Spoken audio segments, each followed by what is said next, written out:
Hi, and welcome to another episode of Hot Takes with me, the Silver Fox. Stephen Flynn has made a comment. He's opened his mouth and he's said something. And this needs to go into that file that we would mark, please engage brain before opening mouth. Because he said something and thought he was being very clever. But he is a man standing on some very dodgy foundations. It is an argument he's making. And yet the truth, of course, is something that he won't want to admit. He's talking about Rishi Sunak sending illegal immigrants to Rwanda. He's saying it's cruel and unusual, cruel and extreme. He's saying it's a terrible thing, it's almost a punishment and things like that.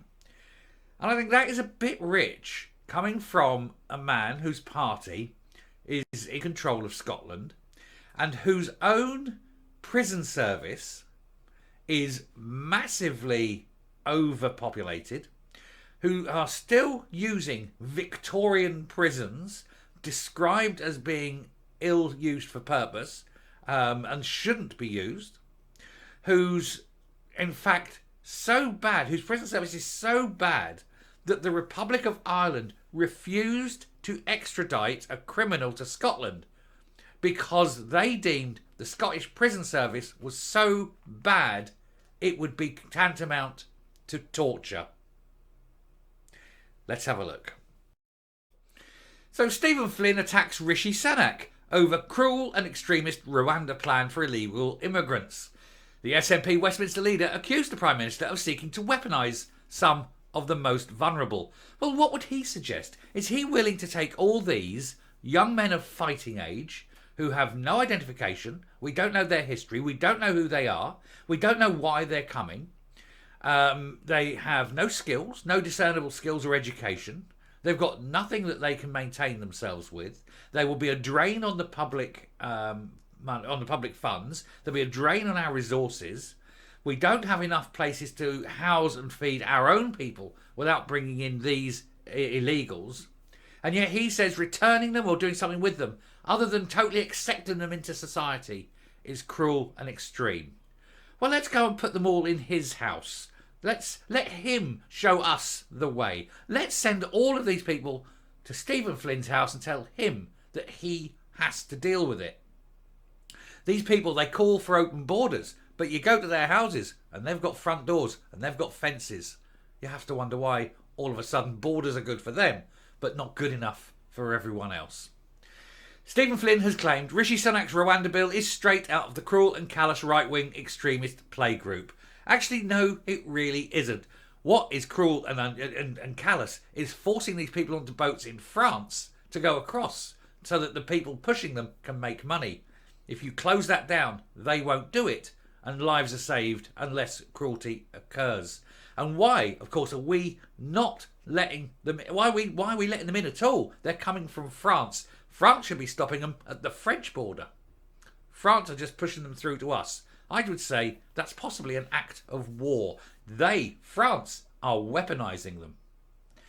The SNP Westminster leader accused the Prime Minister of seeking to weaponise some of these people. It comes as the safety of Rwanda bill faces a key Commons vote on last night. It was last night. And in fact, they won, just about scraped over the line. There was only, I think, 11 that rebelled against it, 11 Tories that rebelled against it. The Tory rebellion collapsed and it's going through. The bill would give ministers the power to disregard sections of the Human Rights Act. Well done. It does not go as far as allowing them to dismiss the European Convention on Human Rights as hardliners, including ex-Immigration Minister Robert Jenrick and former Home Secretary Suella Braverman have demanded. Sunak could still face a revolt from the right wing of his party, who failed to have amendments passed on Tuesday night. What they are saying is it didn't go far enough. But there's Stephen Flynn saying, you've got to let these people in, you've got to open borders, let them all in. Why?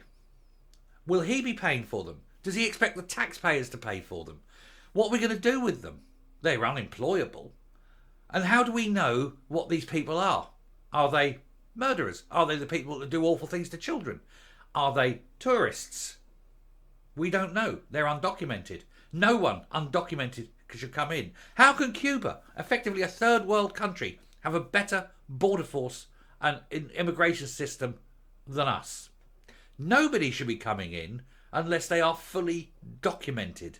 Without documents, you're illegal. The moment you're illegal, you're a criminal, and we don't accept criminals. And anyone who comes here has to live by the law. And the moment they don't live by the law, the moment they break the law, regardless of how trivial it is, they're out. They have to go. Try getting Swiss citizenship. You have to apply from abroad. You have to be accepted. You have to show that you have enough money to live on for, I think it's 8 years. You can, once accepted as an entrant, what they call an entrant candidate, you can go then to Switzerland. You are allowed to work in Switzerland. You pay your taxes to Switzerland. If you break any single law, no matter how trivial, you're done. You're out, and you can never be a Swiss citizen. You then have to live there. I think it's for 13 years or 15 years. And at the end of it, they have a vote, not a national vote. No, they have a vote in your local sort of council, town council region, and the people of Switzerland with whom you are sharing your town, your village, wherever you are, they get to vote whether you deserve to stay. It's very hard becoming a Swiss citizen, and I think it's an excellent way of doing with it. Nobody's complaining about Switzerland, are they? They're not complaining about how hard it is to move to Switzerland. Anyway. He said, this is Flynn accused Sunak of failing to focus on the country's priorities. Well, the country's priorities must be to defend its borders. The one purpose of a government is to defend the nation. It is its first, primary and sole concern is the preservation and security of the nation state. That means strong, secure borders. The very fact that Flynn is saying this shows he has no understanding of what being a sovereign country is. So any claims he makes about wanting independence are now pointless and trivial because he doesn't understand what a sovereign nation is at all. He says people woke up today in homes that they can't afford to heat, with mortgages they're struggling to pay, to news that inflation is once again on the rise. That's right, a lot of people in Scotland can't afford to heat their homes. They can't afford to pay the mortgages, and that's mainly because they're now being taxed higher than ever. And that inflation, again, has been caused by one group of Muslims fighting another group of Muslims in the Middle East. Nothing to do with us, nothing to do with Westminster. It's all to do with inter-Muslim fighting in the Middle East. Because yesterday you had Iran launching an attack on Pakistan, Saudi Arabia fighting the Yemens, you have Israel fighting Gaza, the West Bank is uprising, Jordan's getting involved. The whole thing is a powder keg, and he's blaming Westminster. Stephen Flynn, you are quite simply a prick. There's nothing else to say about it. The guy is blaming Westminster for world events, or for the events, or for the actions of his party, putting up taxes, creating division, making things harder. So it's a bit rich of him to sit there and blame Rishi Sunak for all this. And as I say, this is the guy that oversees whose party oversees the prison system in Scotland, that is defined by its very existence as being a form of torture. Look to your own party, look to your own country, look to what you have done, Stephen Flynn, and don't start looking to blame others for your own shortfalls. I'm coming up. When you have made a mess of things, it is always easier to blame other people. I didn't do it, the big boy did it and he ran away. It was Westminster's fault.